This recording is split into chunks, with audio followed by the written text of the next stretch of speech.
बिस्मिल्लाहिर्रहमानिर्रहीम। आज का हमारा टॉपिक इमर्जिंग टेक्नोलॉजी। इसकी तो हम बात करेंगे आज। सबसे पहले हम देखते हैं कि हमारे पास इमर्जिंग टेक्नोलॉजी है क्या। बेसिकली देखिएगा, इसमें कहते हैं कि सबसे पहले कि इमर्जिंग टेक्नोलॉजी एक नया टूल है। देखिए यहाँ पे एक नया टूल या एक नया सिस्टम या एक नया मेथड जिसको हम इस टाइम डेवलप कर चुके हैं, जिस टाइम डेवलप कर रहे हैं उसको हम बोलते हैं इमर्जिंग टेक्नोलॉजी। यानी कि ऐसा सिस्टम हो सकता है, ऐसा टूल एक ऐसा हो सकता है या कोई ऐसा मेथड हो सकता है जिसको हम इस टाइम डेवलप कर रहे हों, ठीक है। या ऐसा सिस्टम हो सकता है, कोई ऐसा टूल हो सकता है जिसको हम रिसेंटली इस्तेमाल कर रहे हों। मतलब हम जो डेली लाइफ के अंदर हम ऐसे टूल्स को, ऐसे सिस्टम को, ऐसे मेथड को जिसको हम रिसेंटली इस्तेमाल कर रहे हों, ठीक है।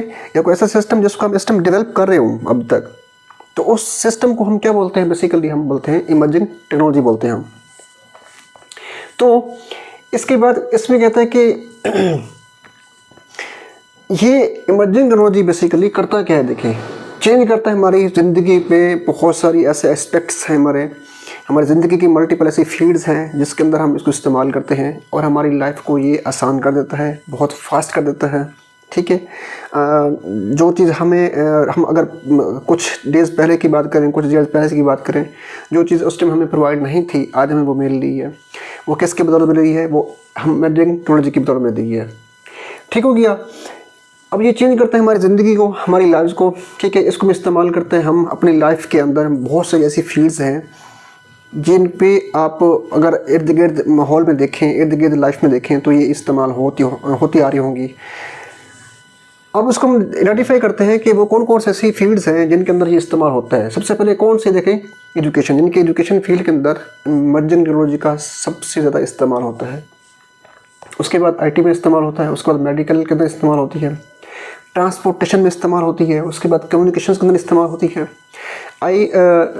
इसके अंदर अगर हम देखें मज़ीद, इसमें मल्टीपल ऐसी चीज़ें हैं जो हम इंशाल्लाह हम डिस्कस करेंगे, इसकी मल्टीपल फील्ड्स हैं।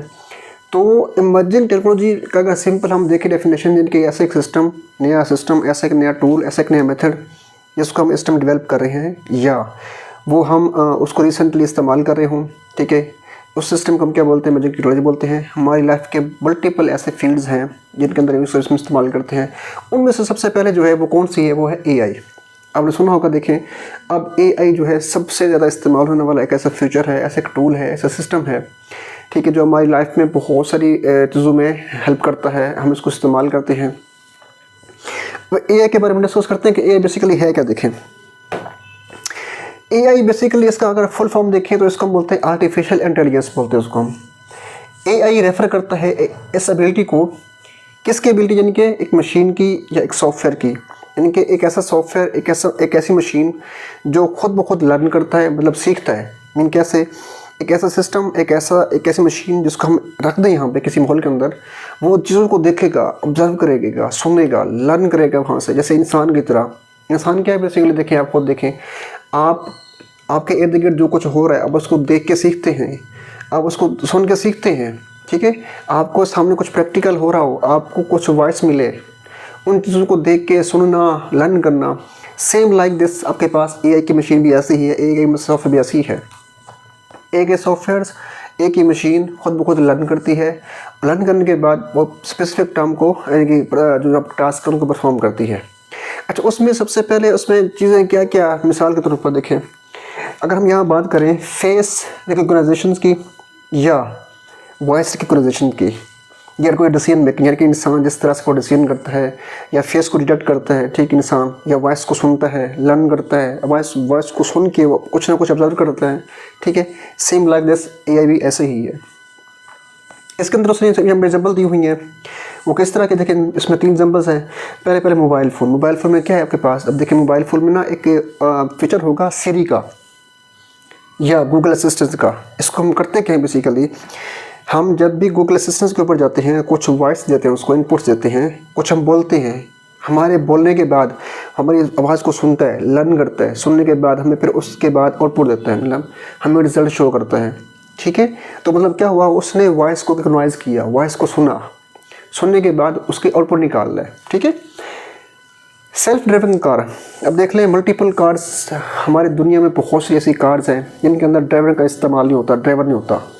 उसमें बेसिकली होता है क्या है, वो उसमें ड्राइवरलेस यानी एक ऐसी कार जिसके अंदर मल्टीपल सेंसर्स लगे होते हैं, उसमें एआई का इस्तेमाल होता है। वो क्या करती है, कार रोड के ऊपर ऑब्जर्व करती है ऑब्जेक्ट्स को आने वाले उसके बाद, यानी कि उसके आगे क्या आ रहा है, उसकी लोकेशन कहाँ पे है, उसने कहाँ कहाँ जाना है, उसके आसपास की जो ट्रांसपोर्ट चल रही है वो किस तरह चल रही है। ठीक है, उन तमाम चीज़ों को सेंस करता है, सेंसर के ज़रिए ऑब्जर्व करता है और अपने ट्रैक तक पहुँचता है। ठीक है, इसके बाद आता है फेस रिकॉग्नाइजेशन। आपके मोबाइल फ़ोन में फेस लॉक इस्तेमाल करते हैं। फेस लॉक में क्या होता है, आप जब फेस लॉक लगाते हैं तो फेस को पहले क्या करते हैं, वहाँ पे आइडेंटिफाई करवाते हैं। तो उसकी बेस पे जब भी आपने कोई भी अपने मोबाइल फ़ोन का फेस ख़त्म करना हो तो हम फेस के ऊपर मोबाइल को ऐसे फेस के ऊपर लेके आते हैं, तो वो फेस को पहले रिकॉग्नाइज करता है, आइडेंटिफाई करता है, फिर आपका लॉक ओपन करता है। तो ये तमाम चीज़ें बदौलत किसकी हैं, एआई की हैं, क्योंकि ये तमाम चीज़ें एआई को इस्तेमाल करती हैं। ठीक है, अच्छा, इसके बाद इसकी जो सेकंड है या देखिएगा, इसकी जो सेकंड है वो है क्लाउड कंप्यूटिंग। क्लाउड कंप्यूटिंग का इस्तेमाल बहुत ज़्यादा इस्तेमाल इस टाइम होता है, यानी कि आपकी मेरे ख्याल से इस टाइम जो बिज़नेस चल रहे हैं, इस टाइम जो ऐप्स हैं, सॉफ्टवेयर और मल्टीपल इस टाइम जो वेबसाइट्स चल रही हैं, वो तमाम की तमाम क्लाउड कंप्यूटिंग ही इस्तेमाल करती हैं। ठीक है, क्लाउड कंप्यूटिंग बेसिकली है क्या, देखें इसका जो बेसिक एक मेन पॉइंट है वो ये है कि delivery of computing services.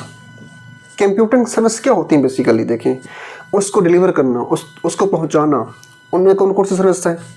For example data storage की पहली सर्विस है, अगली है सॉफ्टवेयर ऐप्स की, अगली है प्रोसेसिंग पावर की।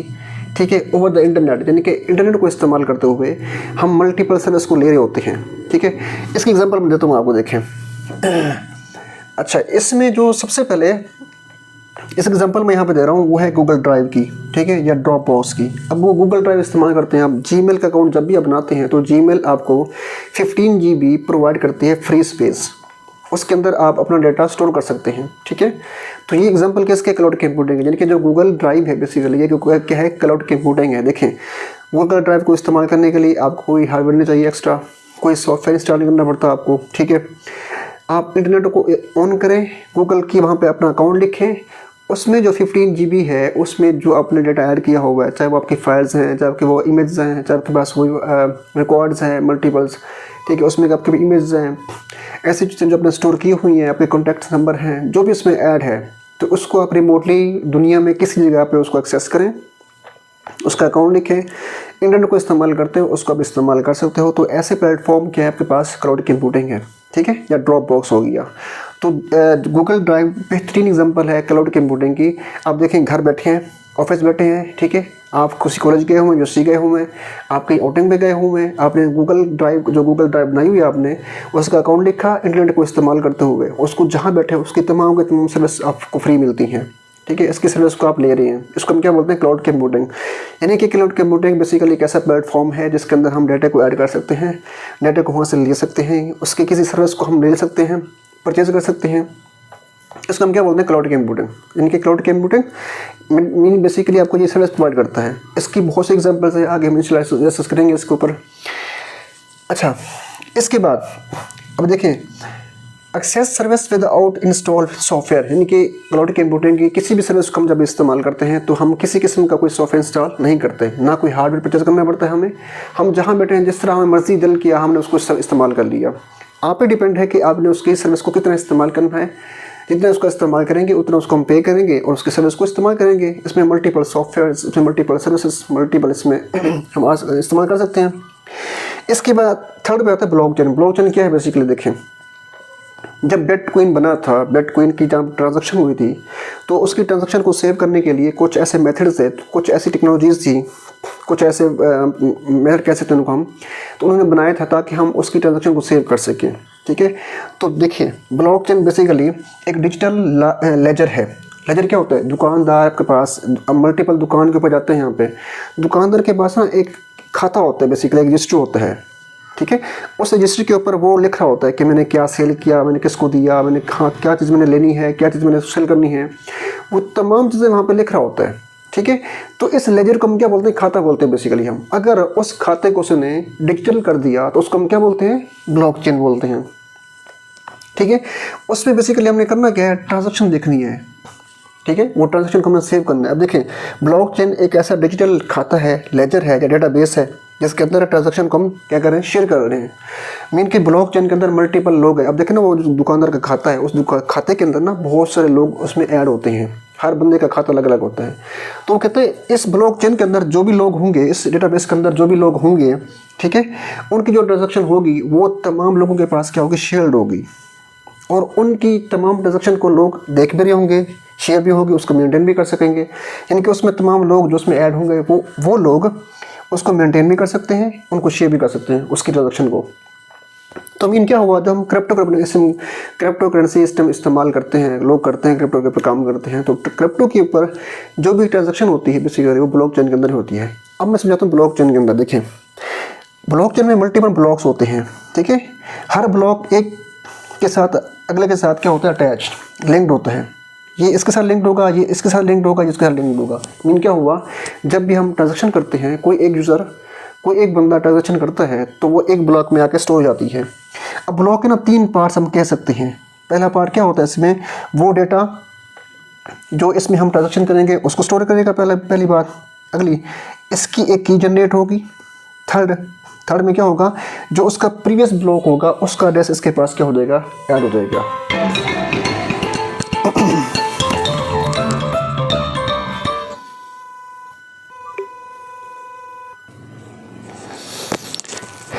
अच्छा जी, इसके बाद फिर क्या होगा, देखें।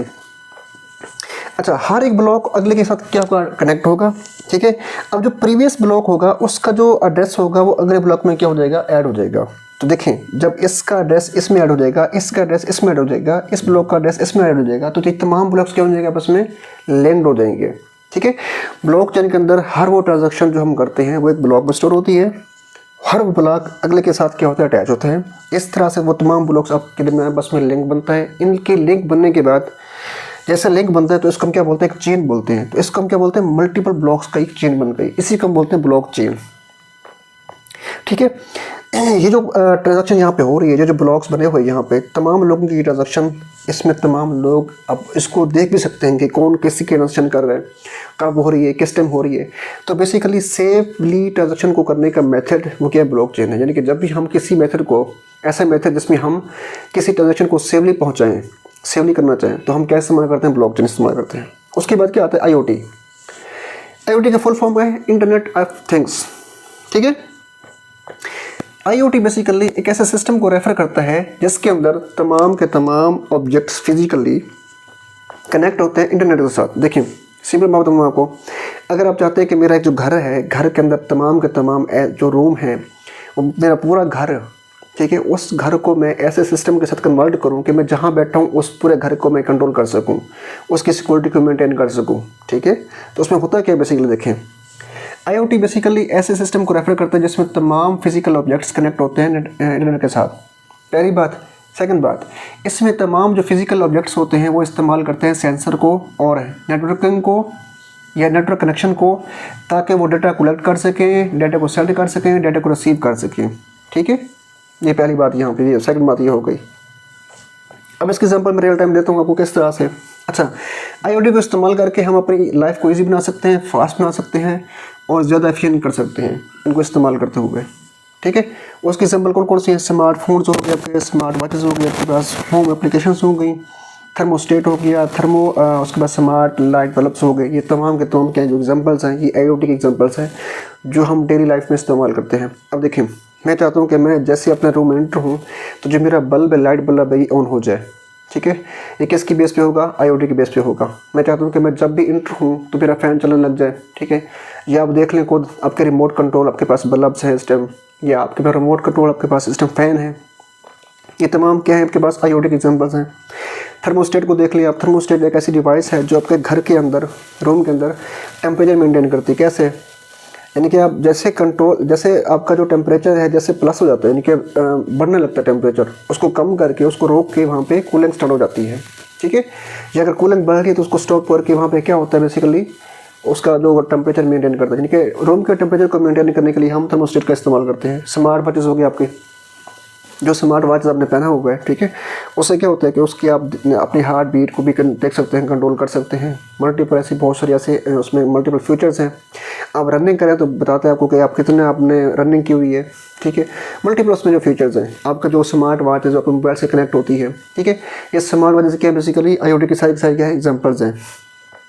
इसके बाद अगर हम कुछ और देखें, हाँ देखें इसमें एग्जाम्पल क्या होता है, स्मार्ट होम्स और थर्मोस्टेट। आपकी बुक पे लिखा हुआ है स्मार्ट होम्स किस तरह से हम अपने घर को कंट्रोल कर सकते हैं। अच्छा, फिजिकल ऑब्जेक्ट्स क्या हो गया, अब देखें रूम के अंदर अगर मैं कहता हूँ मेरा रूम जो क्या है सारे के सारे कनेक्ट हो, उस रूम के अंदर जो तमाम के तमाम ऑब्जेक्ट्स होंगे, बल्ब्स, लाइट्स, गेट को ओपन करना और चीज़ें, उसमें मल्टीपल कैमराज होंगे, सेंसर लगे होंगे, ठीक है।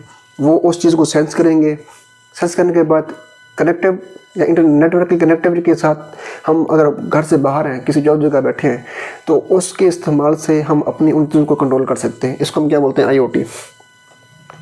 इसके बाद हमारे पास और मज़ीद हैं इसकी टाइप्स हैं, वो है AR VR और 5 टेक्नोलॉजी, उसके बाद है क्वांटम कंप्यूटिंग, उसके बाद है बायो टेक्नोलॉजी। इसके ऊपर हम इंशाल्लाह नेक्स्ट लेसन में हम बात करेंगे, क्योंकि इससे आपकी वीडियो लेंथी हो रही है।